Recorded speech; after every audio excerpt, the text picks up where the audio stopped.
Salut à toi, moi c'est Kimar. Dans cette vidéo, je vais vous raconter comment se sont passées les 2 semaines avant le début des travaux pour le projet du barrage de Sivens, dans la vallée de Sivens, entre le 14 et le 31 août 2014. Ça a donc commencé pour moi lorsque des copains de la ZAD de Sivens sont passés en juin 2014 donc, en nous demandant de venir les soutenir pour empêcher la réouverture du chantier prévu début septembre. Le chantier de la construction du barrage de Sivens. Et oui, il faut savoir que le projet de barrage avait déjà été retardé par des moyens légaux pour des raisons relatives à l'écologie en fait. Nous partîmes donc avec 3 autres personnes, ce que nous pouvions prendre sur notre dos et leurs chiens, donc 2 ou 3 chiens, en stop pour la ZAD de Sivens à la mi-août 2014. Donc on a passé plus d'une journée de trajet parce que pour arriver, autant par l'autoroute ça peut être très rapide, moi j'ai fait pas mal de fois le trajet, en gros même un petit peu plus loin que Toulouse, jusqu'à Nantes, en une journée de stop par l'autoroute, ça se fait très bien, hein. Ça m'est arrivé d'arriver la nuit mais c'est vraiment pas si compliqué que ça. Par contre là, quand tu vas arriver dans une petite ville entre l'Île-sur-Tarn et Gaillac, c'est un petit peu plus compliqué, les routes sont moins fréquentées, et du coup on y est, surtout avec des chiens, on n'y est pas arrivé en une seule journée, donc on avait dû s'arrêter à une 50aine de kilomètres de la ZAD elle-même. Donc dans une petite grange abandonnée, et une nuit classique somme toute, et nous arrivâmes le lendemain en début d'après-midi sur la ZAD proprement dite de Sivens.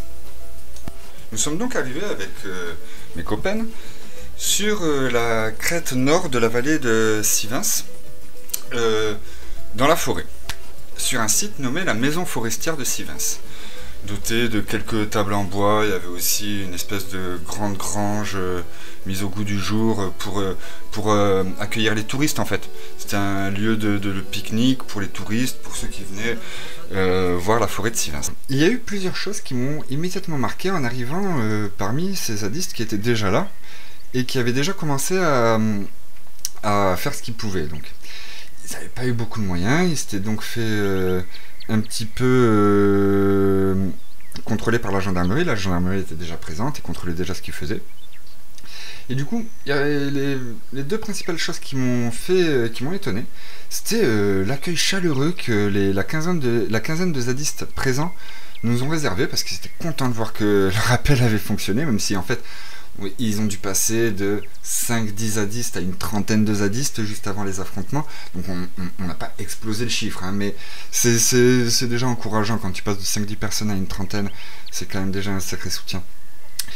Donc il y avait ça, déjà, ils étaient très contents de nous voir arriver, ce qui est bien compréhensible en fait. Et en fait, on n'avait pas à profusion de nourriture, mais on en avait. Et souvent de la bonne nourriture, parce qu'il y avait des petits cultivateurs bio, ou des gens qui soutenaient, ou un petit vignoble qui faisait son petit vin bio, des petites choses comme ça, et en fait on avait pas mal de soutien. Moi il faut savoir que j'avais mon RSA, donc j'avais quand même de quoi me faire un petit peu de course, mais bon, quand tu es sur une ZAD, allez, enfin ça dépend des ZAD, ça dépend des circonstances, hein, parce qu'il y a des ZAD sur lesquelles il n'y a aucun souci. Mais quand j'étais sur la ZAD de Sivens, c'était un petit peu compliqué quand même d'aller faire mes courses. Fallait que je trouve une voiture, fallait que je trouve quelqu'un qui m'amène, qui me ramène, enfin tutti quanti. Donc à défaut de manger beaucoup et chaud, mais au moins on avait de la nourriture de bonne qualité, et c'est vrai qu'on mangeait souvent froid. Mais après, j'avais quand même à peu près une fois par jour mon repas chaud de la journée.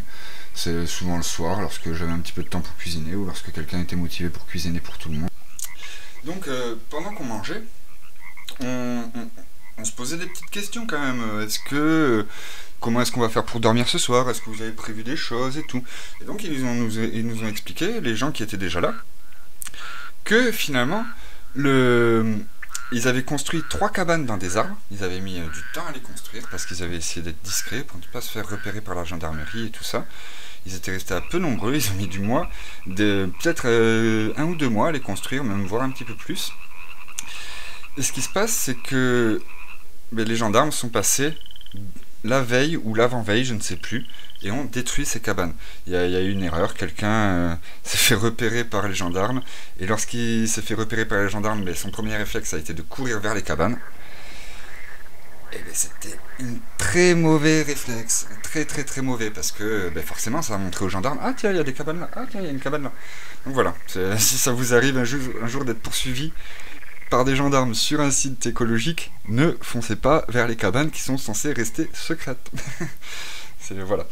Donc ben, ils avaient l'air complètement dégoûtés en nous disant ça, parce qu'ils avaient vraiment bossé pour que lorsque nous on arrive, on ait des endroits où dormir, même si c'était perché dans un arbre, tout le monde n'est pas forcément prêt à le faire.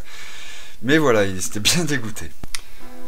Alors, une leçon que j'ai apprise ce jour-là, c'est une cabane dans un arbre qui est inhabité est égale à un arbre abattu en priorité par la gendarmerie. Donc, apprenant que on n'avait pas vraiment d'endroit où dormir le soir même, mais on s'est dit il va bien falloir qu'avant que le soleil se couche, qu'on s'installe un petit coin. Donc on partit donc joyeusement dans la forêt, en descendant dans la vallée. Ah, c'est rigolo, hein. Le copain qui était devant moi, il m'a toujours fait, je me rappellerai toujours de ça et moi, il était parti, mais bien en tête dans la forêt. Moi, je le suivais, mais en mode, mais je me posais la question, tu nous mais on va arriver à retrouver le chemin, t'es sûr? Et si, bah, ça m'est arrivé de me perdre 2-3 fois,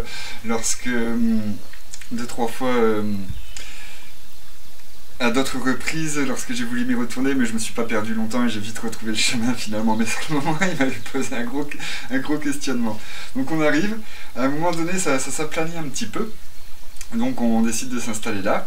On trouve une souche d'arbre qui forme un Y. On vient poser une autre souche d'arbre, un tronc d'arbre par-dessus. On en remet un en travers.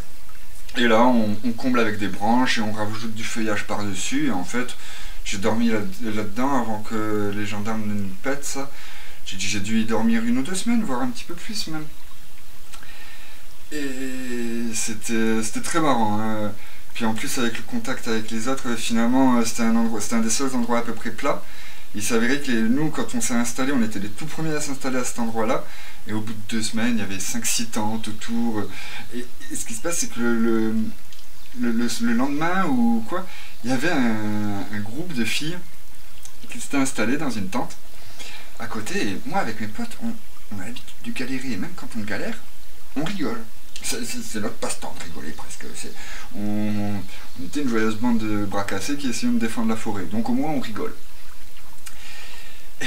Et en fait, le soir, nous, on rigolait, puis on entend au bout d'un moment dans la tente voisine, enfin moins de 10 mètres de là, ouais, est-ce que vous voulez bien arrêter de faire du bruit? Nous, on voudrait dormir, on lutte, nous, demain et tout. Oh là là, mais on n'était pas méchants. Mais alors on a explosé de rire d'entendre ça, mais comme on était morts de rire. Enfin bon, juste la petite anecdote. Le lendemain, ça s'est très bien passé, on les a vus au petit déjeuner, elles ont pas dit grand chose. Et puis, mais alors j'avais un pote, il arrêtait pas de dire ah mais il faut dormir. Enfin, bon, c'était très rigolo, ouais, c'était un petit peu jeune, c'était pas. Puis après, en vrai, c'était nous qui étions là les premiers, et si elles étaient pas contentes, elles avaient qu'à aller trouver un autre endroit, hein, enfin. Bon, voilà. Sans être méchant, on aime beaucoup rigoler, et il vaut mieux éviter de le prendre mal si on rigole. Voilà. C'est donc à cette époque-là que un jour, j'avais l'intention d'aller faire caca dans les chiottes du petit site touristique, là. Les chiottes communes, là, qu'on trouve sans même avoir de porte, là, où t'as les urinoirs directement. Enfin, si, la porte pour faire caca quand même, si, pour les... Mais du coup, je commence à y aller, et puis il y a une fille qui me fait « Hé, mais tu te rends compte que c'est dans l'eau potable que tu vas chier, là, gars ?» Et limite en me gueulant dessus. Et bien en fait, ça m'a bien fait travailler, et depuis, dès que j'en ai l'occasion, je ne fais plus caca dans des WC, dans de l'eau potable. C'est aberrant, en fait, comme histoire. Si tu vois une rivière dans la nature, les animaux, ils vont pas chier dans la rivière. C'est juste complètement aberrant. Donc, pendant tout le reste du temps, je n'ai plus jamais chié une seule fois dans les chiottes communes. Ça a bien fonctionné, cette petite engueulade que je m'étais pris par la fille. En ce qui concerne les contacts avec les gendarmes, jusqu'au jeudi 28 août, cela se passait différemment si nous avions affaire avec les gendarmes locaux ou avec les gendarmes du PSIG. Bon, qui sont des locaux aussi, mais pour simplifier, je vais parler de gendarmes locaux et de PSIG, même si en réalité le PSIG fait partie d'une gendarmerie locale aussi. Mais Du coup, quand on parlait aux gendarmes locaux, ça se passait plutôt bien. Eux, ils sont plutôt en mode discussion, obtenir un petit peu d'informations. Est-ce que vos nuits, ça se passe bien? Est-ce que vous avez pas trop froid? Ce genre de choses. Et puis, ça les renseigne. Ah, combien vous êtes? Ça aussi, c'est une question. Waouh, on leur répondait des trucs du style, ah, 10 000 au moins. Vous voyez pas toutes les tentes qu'il y a là? Ah, mince, non, elles sont cachées. Non, non. Et, enfin, des trucs comme ça. Par contre, dès qu'on avait affaire au PSIG, c'était complètement différent, hein, le visage fermé, eux ils étaient là pour les contrôles d'identité, pour ce genre de choses, pour aller repérer dans la forêt s'ils ne voyaient pas des choses, pour préparer le terrain, pour permettre des passages en forêt des gendarmes, enfin, ils avaient un but beaucoup plus pratique et matériel en fait, que les gendarmes locaux. Donc le PSIG, je rappelle que c'est le peloton de surveillance et d'intervention de la gendarmerie, l'équivalent de la brigade anticriminalité de la police. Donc, dans les formations de gendarmerie, lorsqu'ils déploient les gendarmes mobiles, les gendarmes mobiles sont censés tenir la ligne, tandis que les PSIG, qui font partie des gendarmes mobiles aussi, eux, sont censés aller chasser les gens qu'ils veulent attraper. Donc jusque-là, les rapports avec les gendarmes se passaient pas trop mal. Bon, ils avaient pété c'était pas amical non plus, hein, même si on pouvait discuter normalement avec les locaux, ils nous avaient pété les cabanes, c'était quand même pas super cool. Mais bon, ça se passait pas trop mal. Mais ce qui a vraiment tout changé et tout lancé, c'est qu'au cours d'une assemblée générale d'une AG, le 28 août, nous étions la trentaine de zadistes présents sur la zone à ce moment-là. On se posait la question, mais merde, mais ils arrivent le 1er septembre, ils arrivent dans quelques jours, là, qu'est-ce qu'on peut faire pour déjà commencer à les empêcher de faire ce qu'ils veulent? En fait, à force de discussion, on s'est rendu compte qu'il n'y avait qu'une seule chose qui pouvait vraiment fonctionner, c'était leur interdire l'entrée, l'accès à la ZAD de Sivins. Et ça, en France, interdire l'accès à la gendarmerie à un endroit donné, c'est pas une mince affaire. Donc, nous décidâmes, presque à l'unanimité, d'interdire aux forces de l'ordre toute présence sur le site de construction du barrage. Et donc, suite à cette décision, c'est tout naturellement que le soir du jeudi 28 août, il y avait 3 ou 4 zadistes qui discutaient avec les membres d'une voiture de gendarmerie. Et en fait, ils discutaient. Moi, j'étais de loin. Et je vois ça. Et du coup, au bout d'un moment, je les vois discuter tranquillement, et puis au bout d'un moment, j'entends une voix hurler un petit peu derrière, dans un champ, qui arrivait. « Ouais, vous n'êtes pas les bienvenus ici. Repartez. Nous allons vous jeter des projectiles dessus. Partez maintenant !» Et en mode vraiment agressif, hein, je me souviens plus pas mot pour mot de ce qu'il disait, mais ça ressemblait vraiment pas mal à ça. Je vis alors plusieurs personnes arriver avec des blousons en cuir et des casques de moto. Ils attendirent que les zadistes, je crois qu'il y en avait un ou deux qui avaient crié aussi « Eh copains, poussez-vous » des trucs comme ça. Donc les quelques zadistes qui discutaient avec les gendarmes se sont poussés. Puis on a vu commencer à tomber quelques cailloux en fait, hein, et il n'y en a pas eu tant que ça, mais j'en ai vu aucun toucher un gendarme. Parce que on est quand même un minimum conscient, c'est pas parce qu'on a un casque de moto ou une cagoule qu'on n'est pas un être humain derrière. Et là les gendarmes ils étaient pas en mode agressif, donc quand être agressif avec quelqu'un qui n'est pas agressif c'est toujours un petit peu compliqué, donc on a cherché à leur faire peur, ce qui a très bien marché. De toute façon les gendarmes dans ce genre de situation là ne sont pas en force de pouvoir répondre, donc ils sont vite remontés dans leur voiture et ils sont vite natchav, ils sont vite partis. Donc il faut bien que je vous fasse comprendre l'influence qu'on a eue sur leur intervention en fait. Si nous on décide de bloquer le chantier, l'entrée des forces de l'ordre sur la zone de chantier à partir du 28, eux ils n'ont prévu d'envoyer les 300 gendarmes mobiles, les 300 GM, qu'à partir du lundi suivant, qu'à partir du 1er septembre. Et tu déplaces pas d'un coup de doigt comme ça 300 gendarmes n'importe où pour les faire venir en fait. Ils sont occupés à d'autres choses, à d'autres missions, et il faut les prévoir sur leur planning. Donc le fait qu'on décide le 28 pour le 29 de les empêcher de rentrer sur la ZAD, ça leur a un petit peu mis des bâtons dans les roues. Bon, pas suffisamment longtemps, on aurait peut-être dû s'y prendre avant. Mais du coup, le 29, quand ils sont intervenus, ils n'avaient pas tant de monde que ça. Le vendredi 29 août, que nous vîmes arriver un certain nombre de gendarmes. Alors, ce qui se passe, c'est que quand on les a pris un petit peu de cours, ils n'ont pas eu le temps de déployer tous les gendarmes mobiles. Ce qui fait que ils ont été obligés de déployer des gendarmes qui n'avaient pas d'armure. Ils avaient juste leur petite chemise bleu clair, là. Je crois qu'elle est un petit peu renforcée aux épaules ou à 2-3 autres endroits. En fait, ils n'étaient pas super chauds parce que ils n'avaient pas les équipements pour vraiment nous faire face. Bien que nous aussi, on n'en avait pratiquement pas. C'est cailloux, on devait aller les chercher parce qu'en forêt, t'en trouves pas tant que ça des cailloux. Hein. Bon, il y avait aussi des membres du psych. Par contre, eux, ils étaient en équipement vraiment complet. Armure, grenades, tout ce que vous voulez. Je sais plus s'ils avaient le flashball ce jour-là, mais ils devaient bien en avoir un, je pense. Donc, jusqu'en début d'après-midi, le psy reste en position à l'entrée d'un chemin de forêt qui débouche sur le coin d'une pâture, le chemin par lequel ils feront passer les machines de chantier les semaines suivantes. Donc nous pouvions essayer d'avancer par la forêt, mais c'était compliqué, et puis non, en fait c'était vraiment trop compliqué de passer par la forêt, il y avait trop d'arbres partout, ils formaient quand même une belle ligne, relativement équipés, enfin voilà. Tandis que par la pâture, ils étaient clairement visibles, et parce qu'en forêt, quand tu essaies de jeter un caillou, ben, ça tape une fois sur deux au moins une branche, ou un arbre ou quoi que ce soit, enfin, tu mets rarement dans le mille en forêt. Et alors que là où ils étaient à l'angle du chemin, enfin, il y avait la pâture, là c'est la forêt, là c'est la forêt, le petit chemin qui partait dans la forêt ici, ils étaient juste là. Enfin voilà. Donc voilà, donc c'est eux principalement qui se sont pris les cailloux cette journée-là. Bien que ils étaient un petit peu en avant de l'état-major de l'état-major à eux, et en fait on est quand même arrivé à atteindre l'état-major ce jour-là et on les a obligés à se déplacer sur le pont au-dessus de forêt. Enfin bon, on croirait qu'ils sont pas capables de faire des erreurs, en fait ils en font des petits, ils se sentent un petit peu surpuissants parfois. On les avait virés la veille au soir, on n'avait presque pas d'équipement, et le lendemain ils sont revenus en force, comme je viens de vous le dire, comme je viens de vous l'expliquer.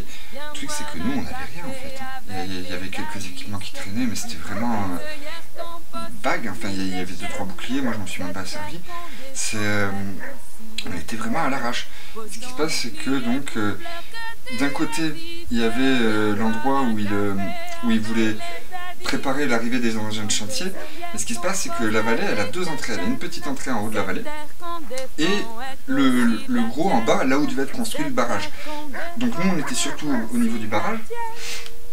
Et pendant ce temps, eux, par l'autre entrée, ils faisaient arriver des convois des convois. C'était un camion benne avec 2 motards de la gendarmerie. Un camion benne rempli de cailloux.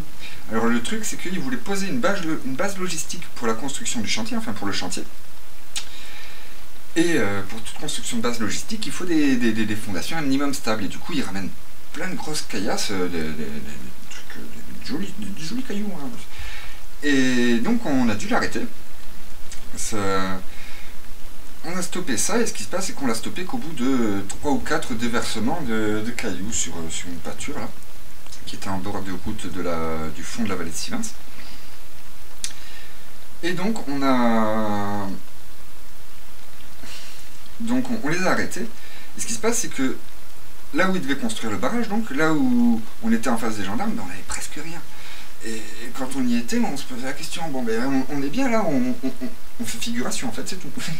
Et du coup, évidemment, on a fini par avoir l'idée d'aller chercher les cailloux, ceux-là même que eux avaient posé pour la construction de la base logistique du chantier. Alors pendant un moment, je me suis quand même posé la question, purée, est-ce qu'ils n'auraient pas fait exprès de nous fournir des cailloux pour qu'on puisse être... Ben non, finalement, avec le recul, je crois pas. Voilà. Donc ce jour-là, avec pas grand-chose, on a fini par organiser même l'approvisionnement de la zone de front. Il y avait une petite voiture, une 205, dans un état lamentable, qui faisait des allers-retours toute la journée, toute l'après-midi, une fois qu'on avait fini par faire tout ça, qui faisait des allers-retours pour alimenter face aux gendarmes, qu'on puisse leur envoyer quelques cailloux. Pareil, on a fait un autre truc ce jour-là, c'est que il y a les naturalistes en lutte, qui sont de notre côté, et il y a les naturalistes de l'État. Eux, c'est ceux qui sont chargés de déplacer les espèces de la région qui va être détruite, et pour les mettre ailleurs. Le souci, après y avoir bien réfléchi avec les copains, c'est qu'en fait on ne peut pas les laisser faire ce travail. c'est ok, ils agissent aussi pour la nature, mais en fait, ils les expatrient, enfin, ils les expatrient pas, mais ils les déplacent. En fait, il n'y a aucune raison de déplacer. Si nous, on lutte pour que la forêt soit préservée, on doit aussi lutter pour que les espèces endémiques, les espèces propres à cet espace-là, restent sur cet espace-là. Si on laisse les naturalistes en lutte de l'État déplacer les espèces, ben en fait, non, on cautionne le fait qu'ils construisent le barrage. Donc après en avoir pas mal discuté avec entre nous, ben non, on a décidé et on a fini par détruire une voiture qu'un naturaliste étatique avait laissée vide. Et on l'a détruit, enfin on a crevé les pneus. Donc fini cette journée, nous avions un week-end complet pour nous préparer au retour des gendarmes, et cette fois-ci en plus grosse force, le lundi 1er septembre. Donc en fait, il y a plein de gens qui ont commencé à se préparer, enfin on était déjà en train de se préparer, mais bon là ça semblait plus réaliste, plus réel la menace. Donc ils se sont activés à la communication, à la préparation d'équipements et de points de repli, enfin principalement. Me concernant, j'avais vu plusieurs boucliers fabriqués en panneaux de signalisation et ça m'avait interpellé avec mon petit passé de métallier et tout ça. Le bouclier, ça a toujours été un symbole pour moi qui avait beaucoup d'importance. Du coup, j'y ai réfléchi un petit moment, puis je me suis dit, mais tu vas pouvoir en faire un toi-même aussi. Du coup, j'ai chopé un panneau de signalisation. Il y avait une personne sur tout le camp qui avait un générateur électrique. Il était fortement sollicité par plein de monde.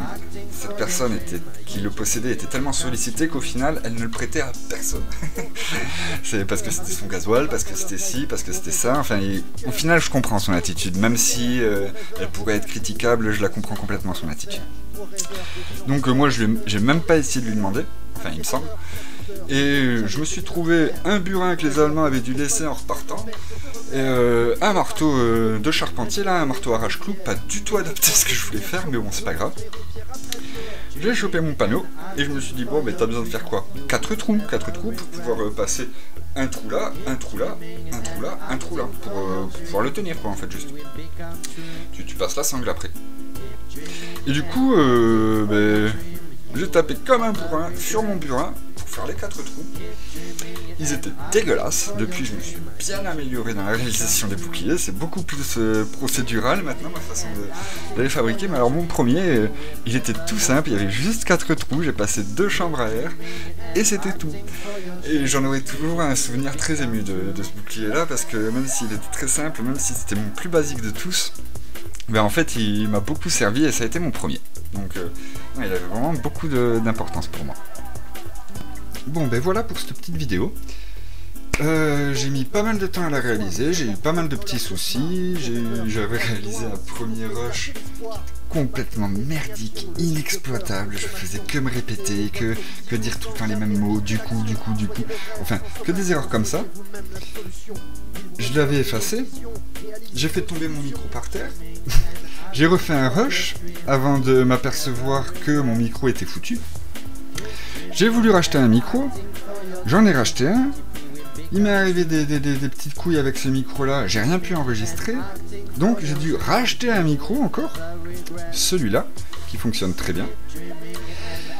Et voilà, donc je vous prie, j'espère que cette attente n'a pas été trop longue pour vous. Ça m'a permis de beaucoup réfléchir à la façon dont je réalisais mes vidéos. Bon, je dis pas que je réinvente la réalisation de vidéos, mais j'ai pensé à 2-3 choses comme les différents plans pour vous expliquer suivant le type de choses que j'explique. Donc en espérant que vous me lâchiez un petit pouce bleu, je vous invite à venir vous abonner pour pouvoir suivre la prochaine fois où je mettrai en lumière un cagoulé. Ciao, bye bye.